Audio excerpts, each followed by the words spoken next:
नमस्कार सभी को। उपस्थित हूँ मैं अमीरन उपन्यास का 14वां भाग लेकर। सुनिएगा। अमीरन आकर बैठ गई और अपनी निश्चल निर्मल मुस्कुराहट से बहादुर सिंह जैसे कड़क दिल इंसान को मोम दिल बना दिया। वे पूछने लगे, तूने रुपए क्यों नहीं लिए, क्या कम है? अमीरन बोली, माफ़ कीजिए दरोगा जी, कला रुपयों से नहीं तौली जाती। मुझ पर वासनापूर्ण कामुक निगाहें डालकर रुपए लुटाने वाले तो सैकड़ों होंगे, लेकिन मैं आपको उस श्रेणी में नहीं रखना चाहती। आप तो विशिष्ट व्यक्तित्व के धनी हैं। सरकार ने आपको जो इतना महत्वपूर्ण पद सौंपा है, इतने कर्तव्य और अधिकार प्रदान किए हैं, तो आप सामान्य जन तो हैं नहीं। आपको तो मैं उन लोगों की श्रेणी में गिनना चाहती हूँ जो मेरे तन से नहीं, मेरे मन में झांक कर देखें, मेरी काया पर नहीं, मेरी व्यवस्थाओं पर नज़र डालें, जो मेरे रूप पर मुग्ध न हो, मेरी दयनीय दशा पर द्रवित हो। अच्छा, तो तुम क्या चाहती हो? बहादुर सिंह पानी पानी हो चुके थे। अमीरन के चेहरे पर विषाद की लकीरें खिंच गई। मैं कहने लगी जैसे कौरवों की भरी सभा में असहाय अबला द्रौपदी को अपमानित करने का प्रयास किया गया था। कुछ उसी प्रकार उस दिन भरी सभा में उन दोनों व्यक्तियों ने मुझे अपमानित करने की कोशिश की थी। आप कान्हू जी की ये दुर्बलता ही कह लीजिए कि वे लाचार असहाय पर अत्याचार सहन नहीं कर पाते। उस दिन भी कान्हू जी का ये अत्याचार देखकर स्वयं पर नियंत्रण नहीं रख पाए। वैसे कान्हू जी की उनसे पूर्व से कोई कटुता नहीं थी, न कोई बुरा इरादा था। अतः उस पूरे प्रकरण पर आपकी सहानुभूतिपूर्ण प्रतिक्रिया निवेदित करती हूँ। अधिक क्या कहूँ, आप सारी सच्चाई का पता लगा लीजिए। मैंने सच्चाई का पता लगा लिया है अमीरन, और मैं मामले की तह तक पहुंच गया हूं। पूरी बात मेरी समझ में आ गई है। कान्हू जी ने ये काम किया है। यदि मैं कानून से बंधा न होता तो उन्हें पुरस्कृत करता, किंतु तुम चिंता न करो, मैं मानवीय संवेदना को कभी पराजित नहीं होने दूंगा। धन्यवाद महोदय, मैं सदैव आपकी आभारी रहूंगी, कहकर अमीरन ने कृतज्ञता व्यक्त की। रात के तमाशे में अमीरन और बहादुर सिंह के संवाद की चर्चा पूरे क्षेत्र में फैल गई। कुछ लोगों ने तो इसे प्रशंसात्मक दृष्टि से देखा, तो कुछ लोगों ने इसे गैर कानूनी तक बताकर निंदा की। उन दोनों दुष्टों को भी जब इस बात की जानकारी हुई तो उनके हाथों के तोते उड़ गए। क्रोध की ज्वाला उनके हृदय में धधक उठी। अब उनकी गुस्सा कान्हू पर कम, बहादुर सिंह पर ज़्यादा थी। शिवाधार सिंह के यहाँ इस बात को लेकर बैठक हुई। शिवाधार स्वयं क्षुब्ध थे। उन्हें पूरा यकीन हो गया कि अमीरन और कन्हैया के बीच एक अटूट रिश्ता पनप रहा है, और समय रहते इस पर प्रहार न किया गया तो अमीरन जैसा रत्न हाथ से निकल जाएगा और पूरे किए धरे पर पानी फिर जाएगा। उन दोनों ठाकुरों की तहरीर के भविष्य को धुंधला होते देख वे कुपित हो उठे, लेकिन समझ में नहीं आ रहा था कि इससे कैसे निपटा जाए। निर्णय हुआ कि बहादुर सिंह के खिलाफ कप्तान साहब को दरखास्त दी जाए, जिससे ये तथ्य विशेष रूप से उल्लिखित किया जाए कि दरोगा बहादुर सिंह एक रंडी के रूप जाल में फंसकर सत्य पर पर्दा डालकर मामले को रफा दफा करना चाहते हैं। दोनों आदमियों की ओर से दी जाने वाली दरख्वास्त का मजमून तैयार हुआ, और यह भी तय हुआ कि शिवाधार सिंह ये दोनों दरख्वास्त हरदोई जाकर पुलिस कप्तान के दफ्तर में प्राप्त करा आएंगे। इस मीटिंग की चर्चा भी शीघ्र ही खैरपुर में फैल गई और बात कन्हैया के कानों में भी पहुंची। वे व्यग्र हो उठे। कुछ देर ये सोचते रहे, फिर उन्हें ये उपाय सूझ पड़ा। उन्होंने 3 किलो के लगभग खोया तैयार कराया और गुलजारी कहार को बुलाकर कहा, तुम ये खोया और मेरा एक पर्चा लेकर अरवल चले जाओ। दरोगा बहादुर सिंह को ये खोया देना और कहना ये खोया कन्हैया सिंह ने गुजिया बनवाने के लिए भेजा है। साथ ही मेरी ये पर्ची भी दे देना। पर्चे में कन्हैया सिंह ने शिवाधार के यहाँ हुई मीटिंग के विषय में पूरी बात लिख दी। बहादुर सिंह को ज्यों ही कान्हू जी का पर्चा मिला, पढ़कर उन्हें बड़ा क्रोध आया। उन्होंने तुरंत उन दोनों फरियादियों पर अपनी जांच आख्या तैयार करके मामले की अंतिम रिपोर्ट लगा दी और साक्ष्यों का उल्लेख करते हुए पूरे प्रकरण पर अपनी टिप्पणी कान्हू जी के पक्ष में अंकित कर दी। इधर शिवाधार अगले दिन हरदोई पहुंचे और दोनों शिकायती प्रार्थना पत्र पुलिस कप्तान के कार्यालय में प्राप्त कराए। पुलिस कप्तान ने उक्त दोनों मामलों में चौकी प्रभारी की जांच आख्या मांगते हुए पूरी पत्रावली अपने कार्यालय में तलब कर ली। पूरे प्रकरण का गहराई से परीक्षण करके पुलिस कप्तान ने अपनी जो टिप्पणी तैयार की, उसमें उन्होंने दरोगा बहादुर सिंह के निष्कर्ष का तो समर्थन किया, किंतु जिस जल्दबाजी में बहादुर सिंह ने पत्रावली पर निर्णय प्रक्रिया उल्लिखित की, यह एसपी साहब को पसंद नहीं आई। उसके अतिरिक्त कुछ शिकायतें उनके विरुद्ध पहले से भी थीं, अतः इस आधार पर उन्होंने बहादुर सिंह को चौकी से हटाकर अपने कार्यालय से संबद्ध कर लिया और अरवल में तस्लीम अहमद को चौकी इंचार्ज बना दिया, जिससे शिवाधार की पार्टी में खुशी की लहर दौड़ गई और उन्होंने इसे अपनी जीत का करार दिया और इस खुशी में अमीरन के नृत्य आयोजन का कार्यक्रम बना डाला। किंतु अमीरन ने इस कार्यक्रम में आने की सहमति इस शर्त पर दी कि इस कार्यक्रम में उन दोनों ठाकुरों को शामिल नहीं किया जाएगा जिन्होंने उसे अपमानित किया था। शिवाधार को ये शर्त अपमानजनक लगी, अतः वह कार्यक्रम उन्हें निरस्त करना पड़ा। उन्होंने सोचा, देखो, कान्हू द्वारा समर्थित होने के कारण अमीरन की ये हिम्मत हुई कि उसने मेरे यहाँ आने हेतु शर्त लगा दी। आखिर उसका इरादा क्या है? मेरी जो नथ उसने पहन रखी है उसका हर्ष क्या होगा? शिवाधार ये सोच ही रहे थे कि गंगाराम जौ का बोझ काट कर ले आया। गंगाराम ने ज्यों ही बोझ सिर से उतारा, शिवाधार ने उसे आवाज़ दी, मालिक जयराम जी की। कहते हुए गंगाराम उपस्थित हुए तो शिवाधार ने अमीरन के रवैये की चर्चा की और अमीरन के रवैये की चर्चा की। गंगाराम ने भी उसकी हाँ में हाँ मिलाते हुए कहा, मालिक, गलती उसकी नहीं है, कुछ लोगों ने उसका दिमाग खराब कर दिया है, इसीलिए उसकी ये हिम्मत हुई। कुछ लोग कौन? उसी कन्हैया सिंह की करतूत है, बड़ा उसका हमदर्द बना घूमता है। पालिक सीरी को क्यों नहीं बुलवा लिया? सीरी भी पुरानी रंडी है, अमीरन से ज़्यादा होशियार है। सीरी में वो बात कहाँ जो अमीरन में है। सीरी छोटे कद की है और बुढ़ापे की दहलीज पर पहुंच चुकी है, मगर अमीरन नई नवेली अलवेली। उसकी लंबाई देखो, एकदम नर्म नाजुक बदन, ककड़ी सी बतिया, खिली खिली गुलाब की कली सी सोख, ताजी चटक, साथ ही कड़क भी। लेकिन एक बात है कि कड़क औरत को काबू में रखने में मज़ा ही कुछ और है। इसीलिए अमीरन पर मेरा दांत धरा है। अब बोलो, क्या किया जाए? शिवाधार एक सांस में कह गए, फिर तो हुक्म करो मालिक, हम और मचले जाएं, उठा के लाएं पोली को और लाके पटक दें आपके पलंग पर। अपने मन की लगी बुझा लेना, इतनी हल्की भी नहीं है अमीरन जितना तुम समझते हो। मन मोदक खाकर शिवाधार हंसे, बजने कितना ससुरी में। आप अपना मन बनावो, फिर देखो, हमरे हथकंडे चूं तक नहीं करने दूंगा। गंगाराम ने ठाकुर को धैर्य बंधाया। अच्छा ये बताओ, टिकार के रास्ते वाली पटिया के गेहूं पकने में कितनी देर है? उधर से निकले हो आजकल में? निकला तो नहीं, लेकिन खेत तो सब पकने लगे हैं, जौ तो पककर कट भी गए हैं, श्रीपाल सिंह के गेहूं भी कल काटे गए हैं। सुनकर शिवाधार कहने लगे, तो फिर ऐसा करो, जाओ जोहरा को बुला लाओ, उससे बात करते हैं। अगर अमीरन भी ये वहाँ दिखाई पड़े तो उससे भी ये कह देना कि ठाकुर याद कर रहे हैं। समझ गए ना? समझ गया, कहकर गंगाराम चला और जाकर जोहरा से मुलाकात की। उसे शिवाधार का संदेश सुनाया। अमीरन सहतूत के पेड़ के नीचे चारपाई पर बैठी कुछ पढ़ रही थी। गंगाराम बोला, राम राम बीवी जी। राम राम गंगाराम, कैसे आना हुआ? अमीरन ने आधे अधूरे मन से गंगाराम से पूछा। बड़े ठाकुर ने आपकी अम्मी को बुलवाया है, सो मैंने उन्हें संदेश दे दिया। वैसे ठाकुर साहब आपको बहुत याद कर रहे थे। सुनकर अमीरन ने रूखे मन से कहा, उनसे मेरी भी राम राम कह देना, बस। और क्या, राम राम से भी बड़ा कोई होता है? हाँ होता है। गंगाराम ने पूछा, क्या? अमीरन ने कहा, दाम। अमीरन बोली, तुम्हारे लिए होता होगा, लेकिन मेरे लिए नहीं। वह इसके बाद चुप हो गई और गंगाराम का साहस भी उससे ज़्यादा बात करने का नहीं हुआ और जोहरा को साथ लेकर चलता बना। शिवाधार जोहरा का इंतजार कर ही रहे थे कि जोहरा ने पहुँचते ही ठाकुर को राम राम की और उनका इशारा पाकर मोड़े पर बैठ गई। ठाकुर स्वयं आराम कुर्सी पर पसरे थे। गंगाराम इशारा पाकर थोड़ी दूर पर जाकर बैठ गया। तब शिवाधार जोहरा से बोले, जोहरा भाई, अमीरन पर तुम्हारा कोई कंट्रोल नहीं है। ये बात तुम पहले ही बता देती तो मैं क्यों इस मामले में पड़ता, क्यों सौदे की बात चलाता। अभी देखो, उसका प्रोग्राम कराने का मन बनाया था, लेकिन उसने शर्त लगा दी।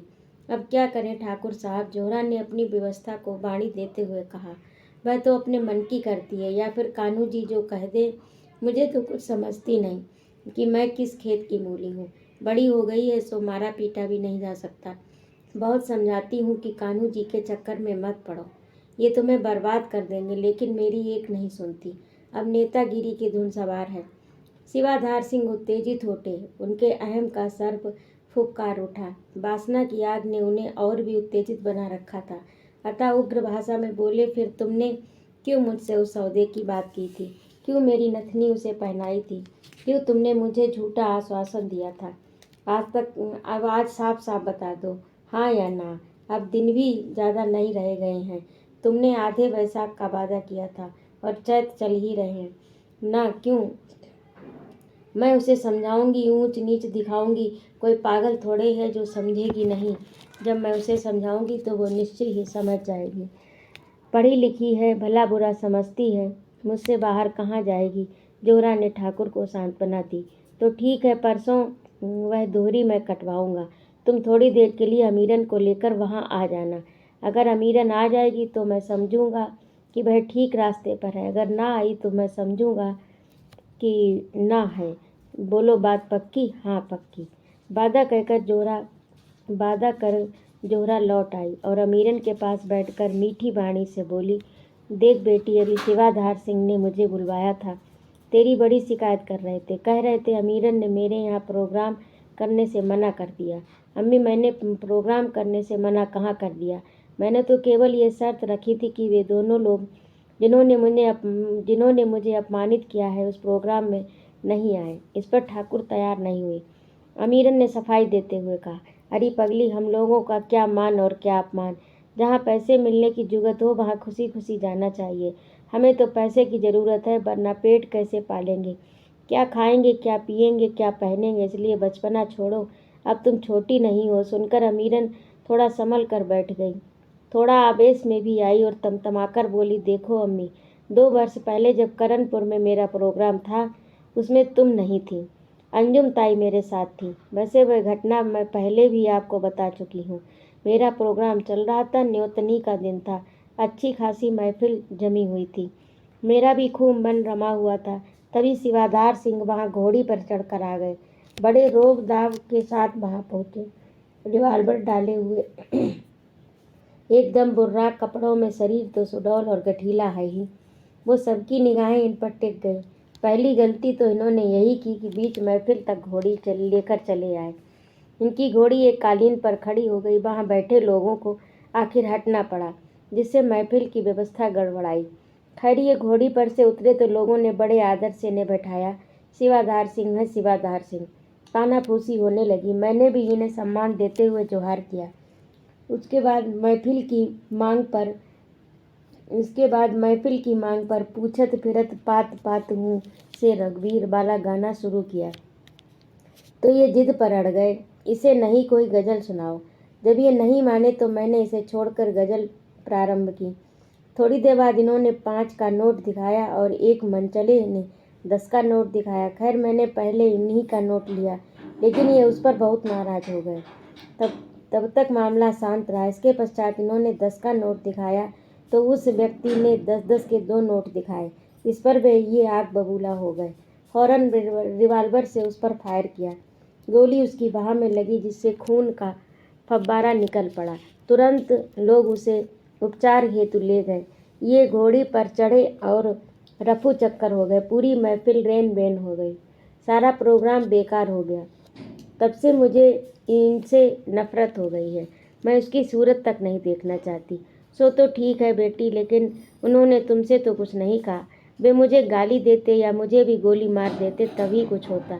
ये नाचने वाली को पैसा दे सकते हैं तो दूसरा क्यों नहीं? उसे जीतना था तो तीसरी बार में 50 रुपये दिखाते।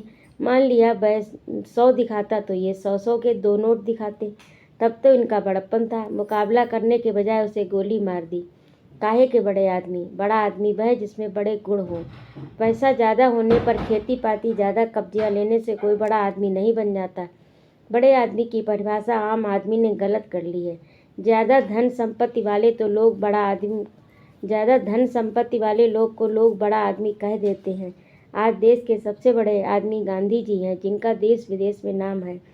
वे तो घुटनों के तक वे तो घुटनों तक खद्दर की धोती पहनते हैं, न कमीज न कुर्ता, लेकिन इंग्लैंड के प्रधानमंत्री उनके सम्मान में आसन पर खड़े हो जाते हैं, उनसे हाथ मिलाकर उनका अभिवादन करते हैं। बड़े आदमी हुए स्वामी विवेकानंद, जिन्होंने भारतीय संस्कृति का झंडा विश्व मंच पर बुलंद किया। बड़े आदमी हुए स्वामी दयानंद, जिन्होंने आर्य समाज की स्थापना कर समाज में पुनर्जागरण की अलख जगाई।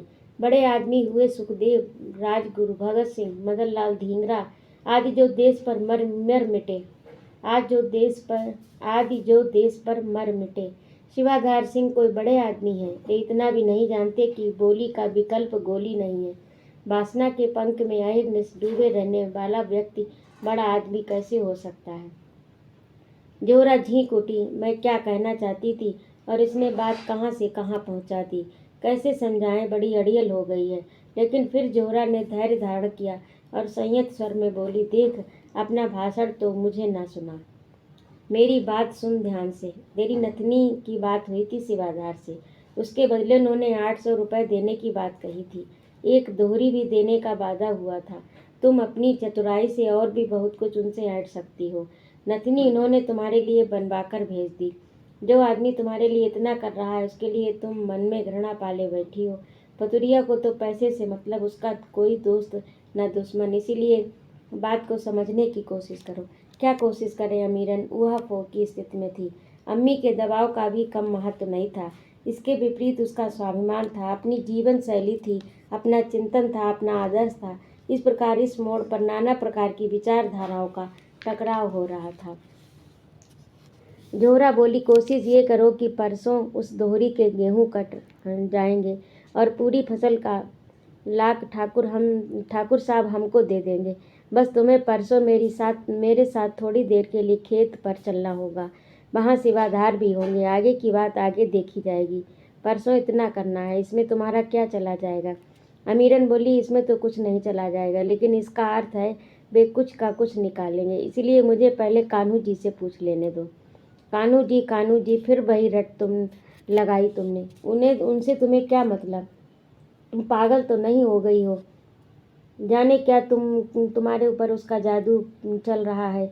यदि तुम्हारा ऐसा ही सगा है तो क्यों नहीं लाके दे देता तुम्हें 1000-2000, तब हम समझे कि वे तुम्हारा हमदर्द है, हितैषी है। सो तो नहीं, बस मीठी मीठी बातों से तुम्हें बहलाता फुसलाता रहता है। कान्हू असली दुश्मन है तुम्हारा। शिवाधार से अपनी दुश्मनी निकालने और उन्हें नीचा दिखाने के लिए तुम्हें मोहरा बना रहा है। कहकर जोहरा मौन हो गई, किंतु उसकी आंखों में क्रोध के स्फुलिंग देर तक झरते रहे। मैं अमीरन को घूरती रही, फिर चुपचाप उठकर अंदर चली गई। अगले दिन सवेरे जोहरा बाई को कुछ कपड़ा खरीदने अरवल जाना था, अतः अमीरन से उसने खिचड़ी बनवाई। खिचड़ी खाकर जोहरा गई। अमीरन भी खिचड़ी खाकर किवाड़ बंद कर घर के अंदर विश्राम करने लगी। लगभग 11 बजे किसी ने किवाड़ खटकाए। अमीरन ने उठकर दरवाज़ा खोला तो सुशीला खड़ी है। अरे सुशीला, तुम? हाँ बीबी जी, सहतूत के नीचे ठकुराइन खड़ी हैं, तुम्हें बुला रही हैं। कौन ठकुराइन? शिवाधार की दुल्हन।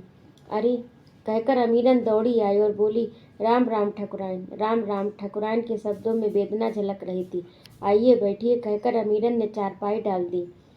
ठकुराइन उस पर बैठ गई। फिर पूछा, आज तुम्हारी अम्मी कहाँ हैं? अरवल गई हैं, कुछ कपड़ा खरीदना है। और आप? आज ठाकुर साहब जिगनी गए हैं, सो मैंने सोचा कि टिकार में बरम देव का प्रसाद ही चढ़ाऊं, वहीं से लौटी हूँ। ये लो, तुम भी प्रसाद ले लो। अमीरन ने ठकुराइन से प्रसाद लिया और बोली, हमारे लायक कोई सेवा? हाँ, सेवा क्या, तुमसे एक भीख मांगने आई हूँ। अरे ठकुराइन, आप ये क्या कह रही हैं, आदेश कीजिए। ठकुराइन ने एक पर्चा निकाला और अमीरन को दिखाते हुए बोली, ये पर्चा इसी नथुनी की खरीद का है जो तुम्हें पहनाई गई है। ये मुझे बैठक में पड़ा मिला। मैं क्या जानूं पर्चे के विषय में। हाँ, ये नथुनी तो पहने हुए हूँ, ये ठाकुर साहब द्वारा ही भेजी गई है। अमीरन कहते हुए ठकुराइन के आंसू छलक आए। नथुनी उतरने तक तो गनीमत है, लेकिन उसके आगे यदि तुमने कदम बढ़ाया तो मैं बर्बाद हो जाऊंगी। अरे आप क्या सोच रही हैं? अमीरन के मन में ठकुराइन के प्रति सहानुभूति का सागर उमड़ पड़ा। एक नारी के मन का दर्द एक नारी जितनी जल्दी समझ सकती है, मर्द नहीं। अमीरन ने ठकुराइन को बीच में ही टोका, आप चिंता न करें, ऐसी स्थिति तो कदापि नहीं आएगी। ईश्वर ने चाहा तो ये नथ भी उन्हें ज्यों की त्यों वापस मिल जाएगी, आप भरोसा रखें, ये मेरा वादा रहा। ठकुराइन के मन को शांति और सांत्वना दोनों मिल चुकी थी। बिल्कुल वादा रहा, बस आप ईश्वर से प्रार्थना करती रहना, उन्हीं के हाथ में सब कुछ है। धन्यवाद अमीरन, तुम्हारी इस कृपा को मैं सदैव याद रखूंगी, कहकर ठकुराइन चली गई और अमीरन पुनः अंदर घुस गई।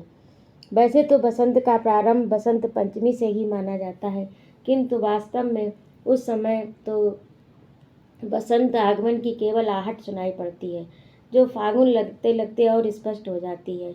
सूर्य जो क्षयरोगी सा पूस माह में निस्तेज लग रहा था, बासंती मौसम का च्यवनप्राश सेवन कर एक बार पुनः जवान हो उठता है। उसका शरीर नवीन ओज तेज अर्जित कर दमकने लगता है। प्रकृति के इन कण में जीवंतता जागृत हो उठती है। पेड़ पौधे लता बल्लरी निर्जीव सुसुप्त से लग रहे थे, उनकी प्रत्येक कोशिका में बासंती संदेश पाकर नवीन चेतना का संचार होने लगता है। नवीन कोपल किसलय और कलिकाएं प्रस्फुटित हो उठती हैं। पुष्पों और मंजरियों से उनके अंग अंग लद जाते हैं। मधु मकरंद का झरना झरने लगता है, जिसका रस पान कर भ्रमर मद मत हो उठते हैं। पवन शोक और चंचल हो जाता है। मधु पिपासिनी वृंद गान गाती हुई तितलियां नर्तन करती हैं। बल्लरियां और लताएं वृक्ष से लिपटने लगती हैं। कदाचित काम के बस में होकर पूरी सृष्टि में मदन महीप की दुहाई फिरने लगती है। धरे न काहू धीर सबके मन मन से झरे वाली स्थिति बन जाती है। ऐसे में मानव मन तो कैसे अछूता रह सकता है। पंच सर के प्रहारों को सहकर वह भी विहल हो उठता है। इसी का प्रभाव होता है कि फागुन में ददा भी देवर लगने लगते हैं, संत भी असंत हो उठते हैं। पराग पूरित और मादक मधु मकरंद से मदन मत मौसम में लोगों को अपने मन पर से नियंत्रण समाप्त हो जाता है। ये दशा तो तब की है जब बसंत की आवाई निकट होती है, और चैत बैसाख में जब भराभर बसंत छा जाता है, जबकि सृष्टि फूलवती से फलवती होने को होती है, उस समय बसंत वैभव से परमोत्कर्ष पर होता है। कोकिल की कूक से हमराई गूंज उठती है, चातक की टेर से उपवन आकुल हो उठता है। मधुक अपने समस्त अंगों में मधुरिमा उड़ेल देता है। पलाश के शाखाग्र पर बिरह व्रतों के दहन के लिए काम कोयला दहकाने लगता है। सेमल पर पुष्प दीप जलने लगते हैं। बागन बेली पुष्पातिरेक से भाराक्रांत होकर हो उठती है। अमलतास में पीताभ पुष्प गुच्छ झूलने लगते हैं।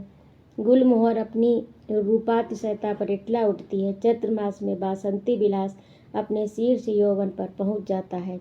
कृषक भी प्रकृति से नवान्न की भेंट पाकर कृतकृत्य हो उठते हैं। चना मटर की पैजनियाँ, सरसों के सितार के स्वर संपूर्ण प्रकृति को संगीत सिक्त कर देते हैं।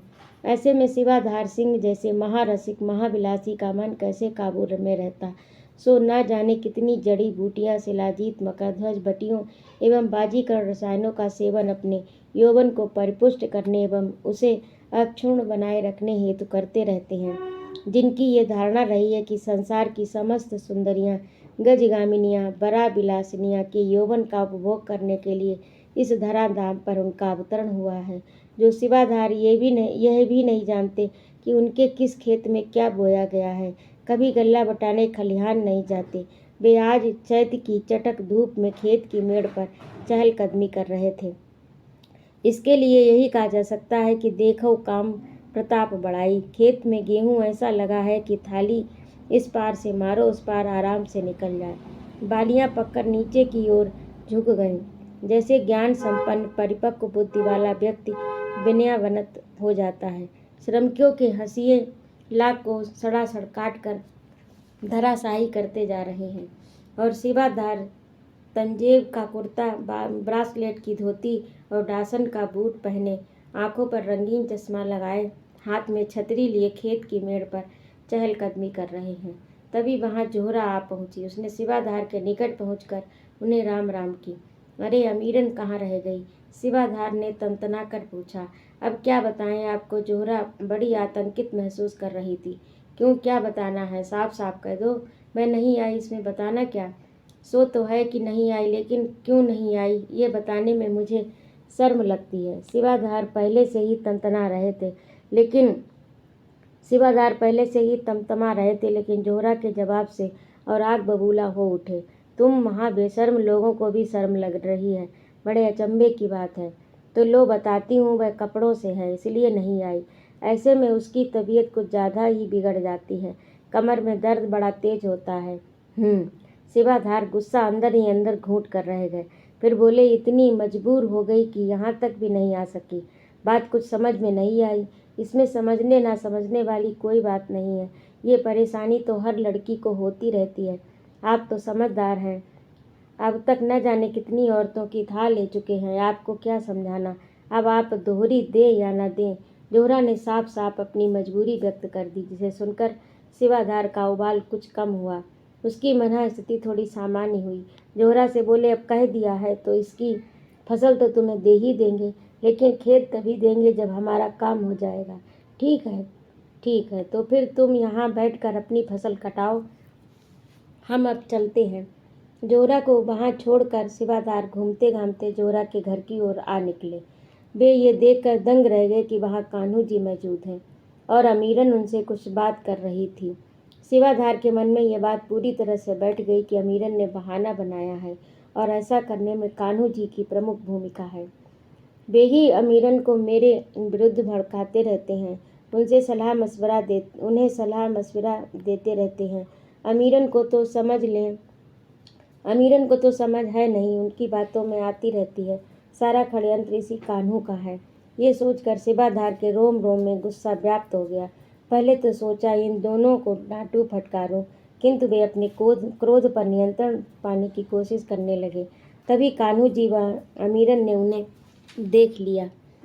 पहले तो दोनों झेपे सकुचाए, किंतु शीघ्र ही सुस्थिर चित्त हुए। फिर कान्हू जी ने सहज भाव से उनका अभिवादन किया। जय राम जी की दादा। साथ ही अमीरन ने भी बाबूजी राम राम कहकर अपने कर्तव्य का निर्वहन किया। जय राम जी की। कौन? कान्हू जी, शिवाधार ने जानते हुए भी अनजान बनकर पूछा। जी मैं ही हूँ, कन्हैया सिंह। यहाँ क्या कर रहे हो? कुछ नहीं, अमीरन को पढ़ने के लिए किताब देने आया था। कभी मुझे भी किताब पढ़ने को दे देते, देखें कैसी किताबें आप लोग पढ़ते हैं। तो ये था अमीरन उपन्यास का 14वां भाग। आप लोगों को कैसा लगा कमेंट करके ज़रूर बताइएगा और कृपया मेरे चैनल को सब्सक्राइब भी कर दीजिएगा। सादर नमस्कार सभी को।